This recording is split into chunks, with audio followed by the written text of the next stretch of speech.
The following is a God's Purpose Ministries production. The purpose of our projects is not to highlight ourselves and what we have done, but our focus is to show what the Lord has done and to challenge you and encourage you to imagine what the Lord can do in and with your life when you surrender it all to Him. God bless you as you watch and receive.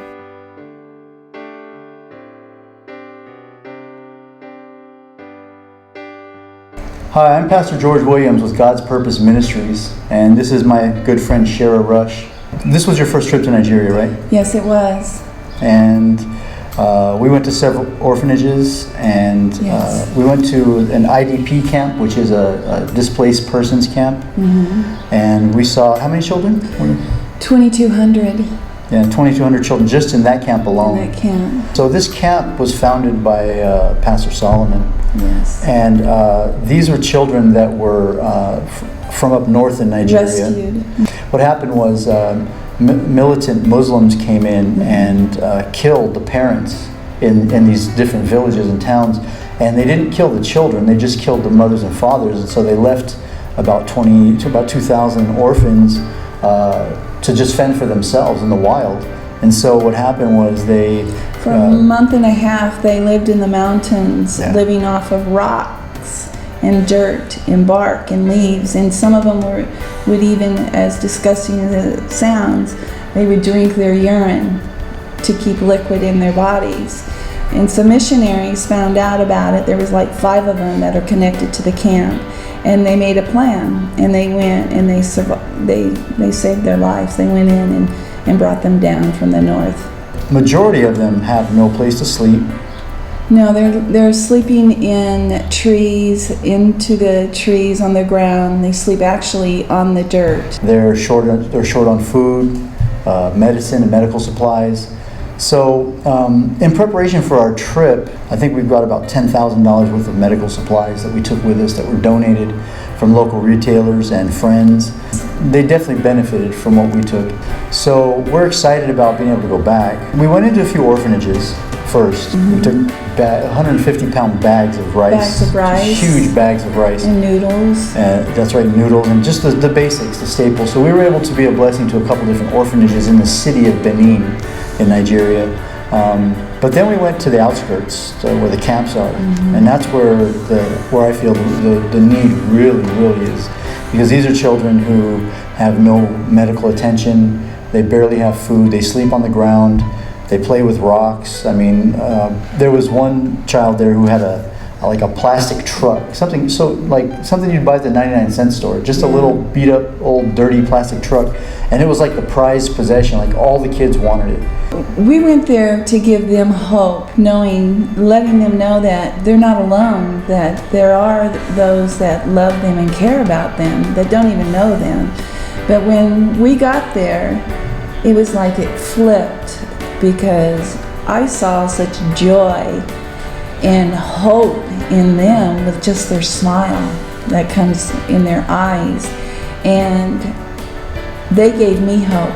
They rejuvenated me to believe that there is hope in the survivor of what they went through. And that joy, real joy, doesn't come from the things that you have. No materials. They don't even know. I asked the mother of the camp, what do the children need? Well, there's so much need. They don't have anything to change into to sleep in at night. What they wear is what they wear all day, all night, to the next day. We're walking down this road, and I saw this spot where they play games, and they had these little holes dug in the ground, and they had little rocks, little pebbles in the holes, and I realized that was that game called Mancala.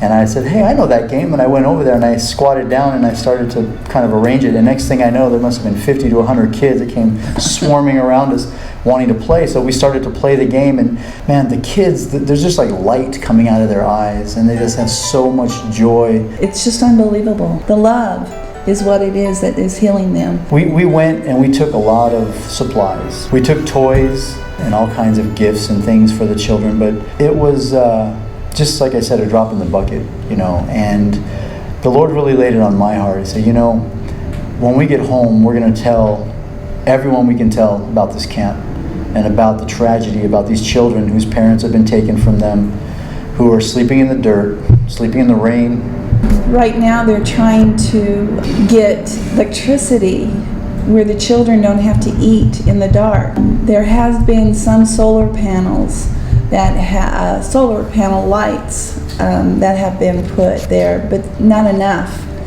for 2,200 children. We are focused on helping them. My organization is BEIT of Tahleia, which stands for House to Bloom. So it's BEIT of Tahleia House to Bloom Foundation, and it is for going in and building houses, schools, hospital, a medical home.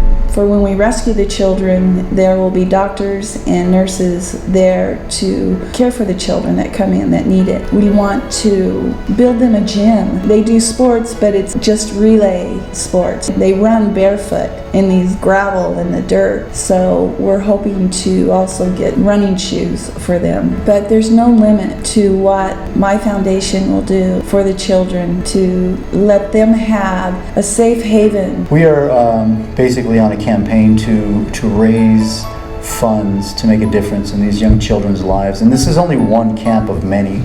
Moving forward, there's going to be some great things that we're going to be connecting with many churches and other organizations and even governments over there in Africa, in both Nigeria and Liberia. Jesus loves us all, right? Yeah. In leaving, there was hundreds of children that surrounded us, and they wanted to sing. Their hope comes and rises up in them when they sing.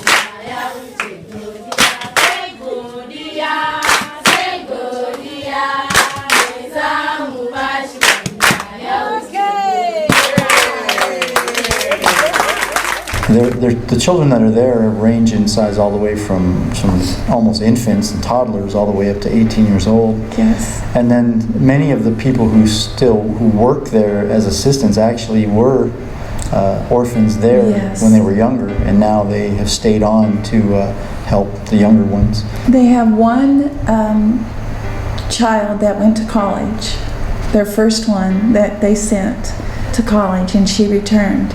And she's a lawyer. And she came back to help the camp. As we're making plans to go back, not only to Nigeria, but BEIT of Tahleia will also be working with the Liberian government. They just need someone to come in who has a heart to serve.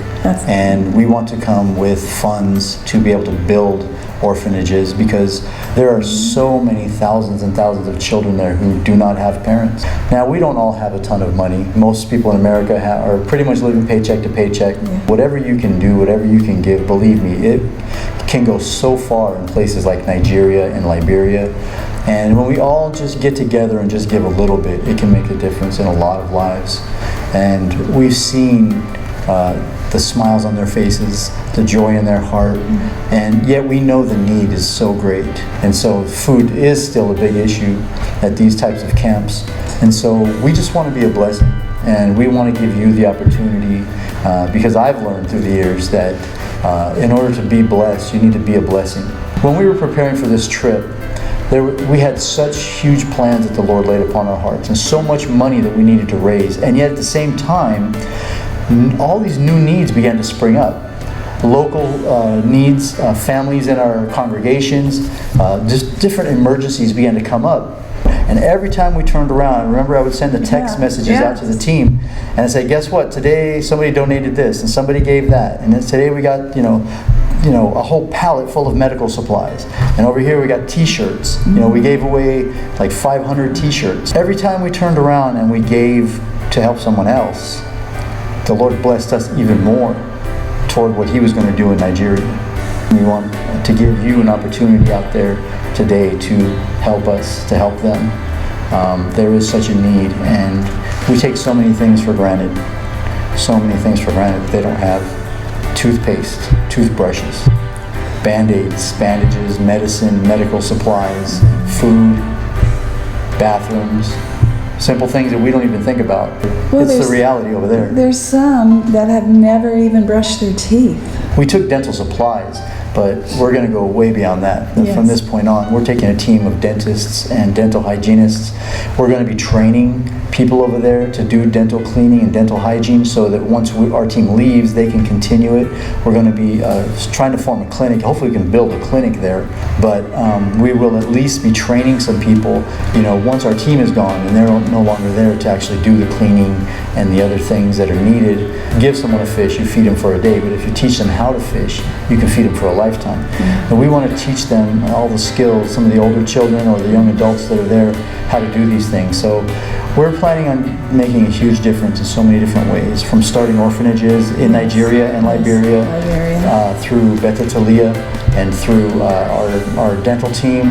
We have a dentist, her name is Hai, and she's up in Oakland, California.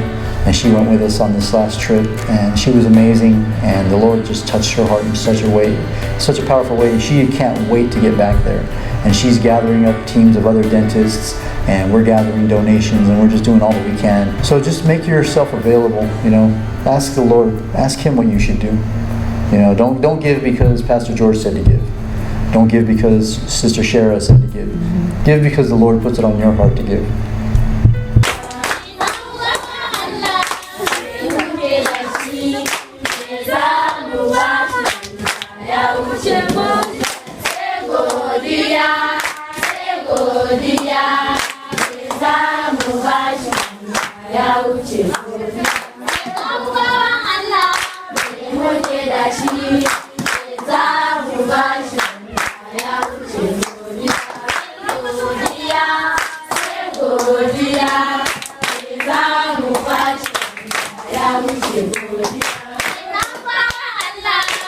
Muke da shi za mu bashi ya wuce